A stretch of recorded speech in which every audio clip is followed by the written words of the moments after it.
Well, you know, it's a dream project. I joke all the time. I've been stealing from aliens my entire career, and and I think many of us have. You know, it's just what Ridley Scott's original film and what James Cameron did with his sequel for science fiction was just big. I mean, it inspired a generation, right? Yeah. So to be able to be trusted with the franchise to make a sequel to Aliens, and the sequel to this movie is a video game. Yeah. Like, how awesome is that? It's the very sequel awesome. to Aliens is a video game. That's how important we've become. And we have some very awesome exclusive new footage here on the show.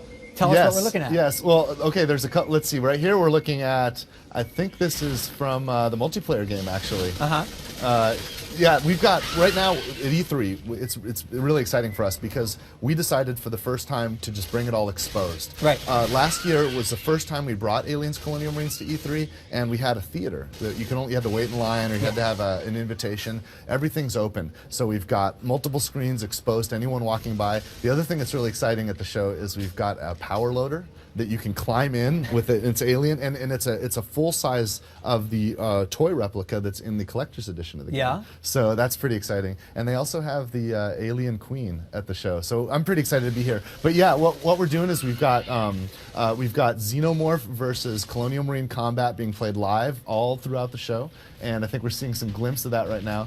This is the multiplayer game. When you play as a Xenomorph, you're actually seeing the game from the third-person point of view. Right now, what we're seeing is the game being played from the Colonial Marine point of view. Right. And this video's with the HUD's been removed, but there's a lot of feedback too about what you're doing, what your allies are doing, and it's really a game of survival. You have to work together to survive. The Colonial Marines, when they get spread apart, they get taken down, just like we've just seen here. Suspense is a big word in the single-player campaign specifically. Yeah. Talk a little bit about what you're trying to create within the single-player campaign. Well, you say single-player campaign, and I'll tell you, the game is great if you play it alone. You turn the lights off, you turn the volume up, and you immerse yourself in it, and it feels like you are back in the sequel to the Aliens franchise. But one of the neat things about this game is you don't have to play the co-op game or the campaign game alone. You can play it cooperatively, and at any time you can have a friend drop in dynamically and join your game. So you can have that solo immersive narrative experience, or you can play the actual campaign cooperatively. The full campaign, you can play it with a friend,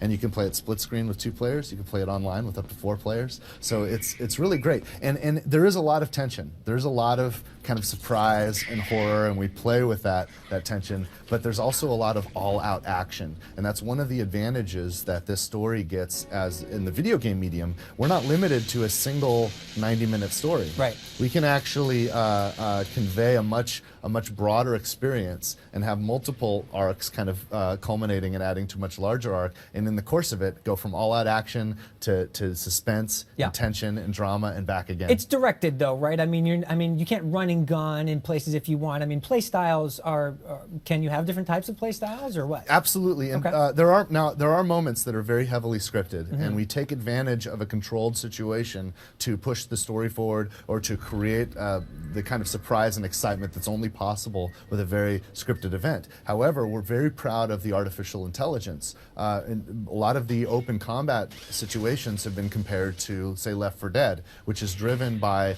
a sort of AI system that drives the ebb and flow of the gameplay, and it's actually different every time, which is important because there is a bit of a metagame. You'll actually want to play this game over and over again. You'll want to pick your favorite chapters and advance and get more progression with your identity in the game to unlock new features, unlock new capabilities, and so it's kind of nice to go into those sections that have a very dynamic AI to the combat, so you're not exactly sure how they're going to come at you. Some of them are like last stand defense situations where between setting up your automated turrets and laying out your guys and you working with co-op partners, you have to kind of fight to survive and adapt to the situation, weld off certain doors, cut open others to control the paths that the aliens might come through. Of course, Xenos are a lot more clever than we give them credit. They always find a way to surprise the Marines and to do things that we don't expect.